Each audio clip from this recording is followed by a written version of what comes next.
I'm Amber Beard. I'm a producer at Penguin Random House Audio, and I have the pleasure of speaking with Deepti Gupta today. Deepti is a lovely and dynamic narrator, Audie-nominated, and she has narrated such books as Polite Society, A Burning, A Universe of Wishes, and Stealing Thunder, which we worked on together. Welcome, Yes. Deepti. Thank you. Thank you for having me. Well, I'm really happy that you're on Meet the Voice today because I hope more people will get to know you. Like I've had the pleasure of getting to know you. Oh, thank you. So I And think it's fun. likewise. Oh, well, I think it's fun to just start off with the basics, the story, your origin story, if we could Okay. call it that. How did you get into narrating audiobooks or becoming an audiobook narrator? So I was pregnant with my son, and I had never listened to a single audiobook. And suddenly, someone who I didn't know from New York emailed me and said, "Hey, do you want to do this audiobook?" And I was like, "What's an audiobook?" So I'm looking up and I'm like, "Oh, I guess I could do that." And I had this old Toshiba laptop and I don't know what mic I had or something. So I went and got a Mac, and my husband and I built a little booth for me with blankets and towels. And I was about 7.5 months pregnant, and I had this little hole through which I would go so as not to move anything in the Wow. booth. And I recorded. It was like May or June, summer. It was, I mean, clearly I liked it enough that I'm still doing it. I think there's something that you bring to your narration that's very, you're very international. Can you talk about like just your background in general? Yes, I grew up in India, Mhm. and I left India at about 20 years of age. I went to Singapore to study, do an MA in theater studies because that was the safe choice. Otherwise, I would have been in Mumbai pursuing acting, and that was too risky for my father. So I Mhm. did my master's there, and then I was like, I still want to act.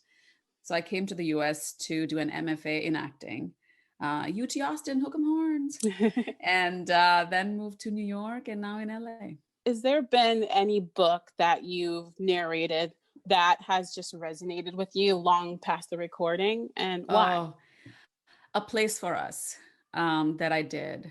I think that was maybe my first title for PRH. Oh. And it's just such a beautiful story. It taught me so much about being parented and parenting that I was like, oh my God, I hope I never do that to my son. Mhm. Or that, there's a beautiful moment when between the mother and the son, he decides he was going to do something. And she goes, I'm not so sure. Or she starts to do things to mitigate because she doesn't fully believe he will succeed. Mhm. And that in turn and when he finds out that she never actually believed in his potential, oh, the heartbreak. And I remember in the studio, me and the director, I were like, we need a moment. Okay. We just Yeah. take it in. And it just, it's such a beautiful story about different generations, but also a family and the visuals of the story. I still remember the park that the family used to go to, or the meadow, and then the little stream. It was Mm-hmm. beautiful. Feels like a memory, like a true story almost. Something. Yeah, it does. Yeah. You start to Yeah. feel like you know these people. Yeah. I mean, literally, I've been in their house like Yeah. a fly on the wall.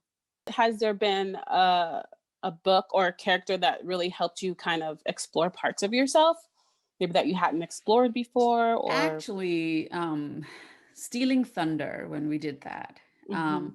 there's so many ways in which the world is fantastical. And it was the first time I narrated something with a South Asian female identifying character in a Mhm. fantasy world. Mhm. And the way Alina has written it, there's this element of like anything is possible. Mhm. And I have had a lot of stories I've narrated with a lot of interesting and strong female characters, but they're all in our real world. And so to narrate something like that just felt like, oh, just my own sense of what's possible? It just felt like a bulb got turned on in a part of my brain that was turned off before. Do you have any like special routines or rituals that you do before you record? Might be a little controversial, but this is a vibrator. Oh. And there's a whole way to use a vibrator to release tension in the jaw and sinuses and sides of your neck and the back area. A massager. Yes, sure. We can call it a massager. That's been really, I actually took a workshop on this, so I didn't just create this myself. Okay.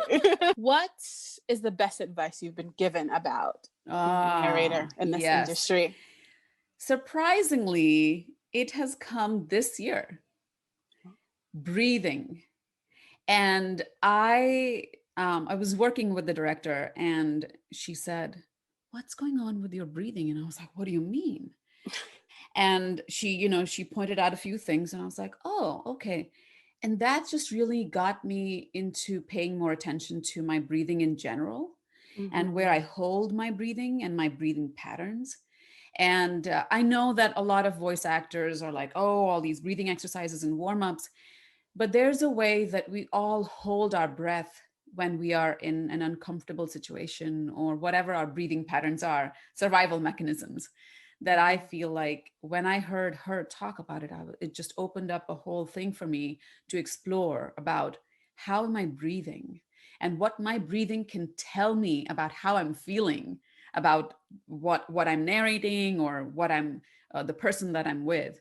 So it's something that I'm exploring and it's just amazing. Has there ever been like a very or most embarrassing moment in the booth that's happened to you? I was narrating a book and there's some sequence in the book where Buddha came up and we were going back and forth about how to say it. Because in America, you would say Buddha.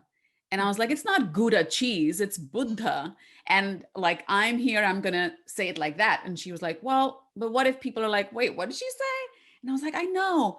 And so it was just like, it was tricky in that moment to figure out how do we authentically take care of all the different factors that we're here to take care of in the booth.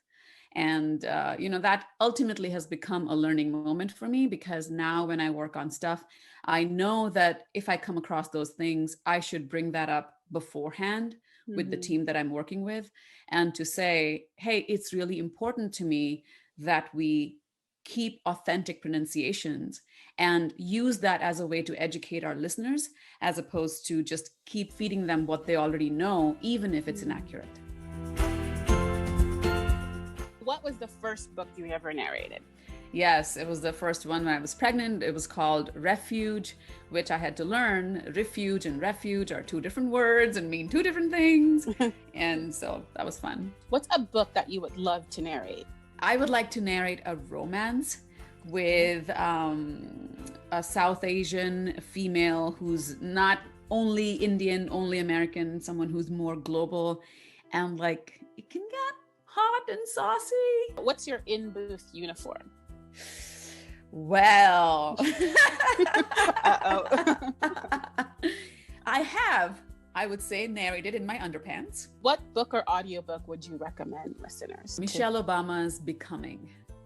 I heard it, I didn't read it, and it was just amazing. It felt like I know her, like I'm her personal friend, and she's just talking to me about all this stuff. It was amazing. And what was your favorite audiobook as a child, if you listened to audiobooks or heard any? I didn't, but my father was my audiobook because he used to tell us stories. What's next on your TBR?